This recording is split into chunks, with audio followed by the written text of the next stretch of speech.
बापू 23 वर्षर युवक कटक कंदरपुर चांचपड़ा गाँव में रुहति। कटक एससीबी मेडिकल रे ठेका संस्था अधीन रे चाकरी करिसेंती। महाप्रभु को नहीं मनरे तांकर अनेक दुर्बलता। सकाळ आरंभ हुए महाप्रभु नाम नहीं परे मेडिकल रे निज ड्यूटी करती और शोइबा बेले भी महाप्रभु को स्मरण करी निद्रा जाती। कहला भली कायमन वाक्य गोटापणे महाप्रभुंकर हो जाइछंती बापू। आउ तांको जीवन रे एमिति एक अनुभूति देइछंती महाप्रभु जहाकू भूली पारु नाहंती। 2023 मसीहा रथयात्रा समयर कथा। बापू आउ तांको घर पाखर जने संपर्कीय दादा और जने भाई बसी कथा हेउथिले। कथारे कथारे से दादा जनक कहिदेले, बापू पुरी जीवा गिरे महाप्रभु को दर्शन करि आसीबा। रथरे महाप्रभु को दर्शन कले पुनर्जन्म मिले नहीं बोली शास्त्र रे कहा जाइछि। तू जदि बाहरिबु आमे सांग होई पुरी जाई महाप्रभु को दर्शन कर दे आसीबा। एतिकी सुनिबा परे बापू हाँ करिदेले। काहेकि ना महाप्रभु को नहीं तांको मन रे जो दुर्बलता अछि सेथिपाई महाप्रभु को दर्शन पाई आउ मना करि पारिलेनी।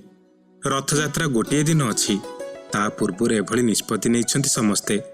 एही मेली आलोचना रे अन्य जने भाई कहिदेले, बापू तू जा, मु जाई परिबिनी कारण मो पाखर पैसा टिके कम अछि। पुरी जाई आसी हेबनी, तुमे माने जाई बुली आस। से भाई जनकर कथा सुनी बापू भी चिंता कले। अरे दादा को तो मु हाँ करिदेली, हेले मो पाखरे तो पैसा नहीं, दरमा तो मिलिनी, केमिति पुरी जाई आसीबे। एमिति भाभी मनटा टिके फिका करिदेले बापू।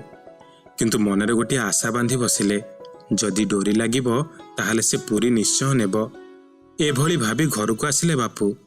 संध्यारे सेई कथा भाभी चलीछंती। पुरी जीवा पई अति कम रे 500 टंका दरकार, किंतु मो अकाउंट रे तो केवल 21 टंका पड़िछि, केमिति पुरी जीबे मु। ए कथा भाभी अनेक सांगों को धार मागिछंती, किंतु समस्ते मना करि दैछंती। पुणी भाबुथांती, जदि दादा जदि सब खर्च करी मते पुरी नेबे ताहाले से कोन भाबिबे। मने मने भाबिबे मेडिकल रे चाकरी करिछि अथच पैसा नहीं आ पाखरे। यह भाभी भाभी से दिन आ मन भल न थाए बापूंकर। ता छड़ा बोऊ को कहि पारिथांते बापू, किंतु बोऊ पाखरे तो पैसा नहीं। मु जहा दिए सेथिरे से घर चलाए, केमिति ताकू मागिबी। रातिरे यह भाभी भाभी सोई जाइछंती। परदिन सकाळु उठी सेई कथा भाबुथांती। पाखकू बोऊ आसी कहिबाकू लागिले, किरे कोन आज ड्यूटी जीवनी, एते बड़ हेलानी घरे अछु। बापू कहिले, ना बोऊ देहटा भल लागुनी, भाबुजी आज ड्यूटी को जीविनी। बापूंको माँ बापूंको मुह को देखी बुझी पारिले किछि गोटे होइछि निश्चय। पचारिले, कौन होइछि तोर, मन एमिति दुख करि बसिछु। बापू कहिले, ना लो बोऊ, सुभाष दादा पुरी जाउछंती, तांको सह जीवा पई मोर इच्छा अछि, किंतु पाखरे पैसा नहीं। तांको किंतु मु कथा देई देइछि पुरी जीवा पई।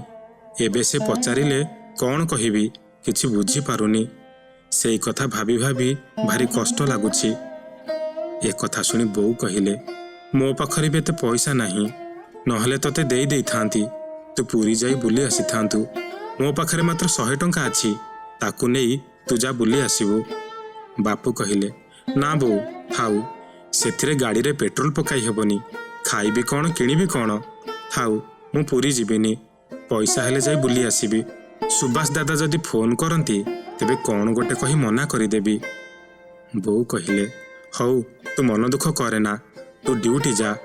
जदि जगन्नाथ को डोरी लागिबो ना तेबे तू टाणी होई तांको पाखकू जीवु, तते केही अटकाई पारिबेनी।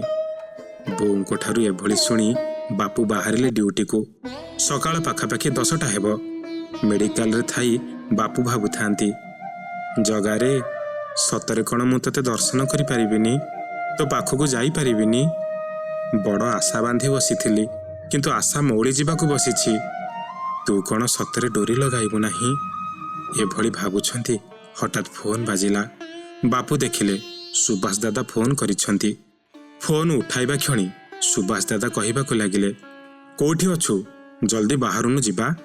बापू कहिबाकू लागिले, मु मेडिकल रे ड्यूटी रे अछि, तुमे एठिके आसी जाओ, सांग होई पळाइबा।